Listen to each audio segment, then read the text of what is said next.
Kung nagbabalak ka mag-upgrade ng DJ gear, never ever do it for this one reason. Tayong mga DJ, mahilig talaga tayo sa gamit, di ba? Whether that's a DJ deck, a controller, headphones, and it's okay to enjoy equipment and gear like that. Personally, ako, mahilig ako sa gamit din. Pero we should never upgrade our equipment just because may bagong version ng gamit natin na kaka-release lang.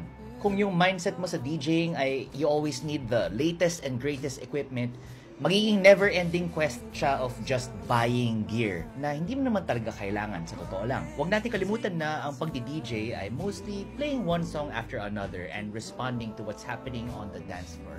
It doesn't mean that you need to spend all of your savings buying the next great piece of equipment. Buying secondhand works really well.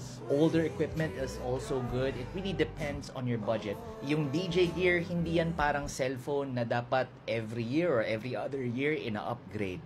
Yung DJ equipment, this can last and serve you many years depending on your style of DJing and whether or not you take it out to gigs or you take care of it. So always take into consideration na pag bibili ka ng bagong gamit, it won't necessarily make you a better DJ, but it will give you more functionality. The question is, do you even need that functionality? So I'll leave you with that.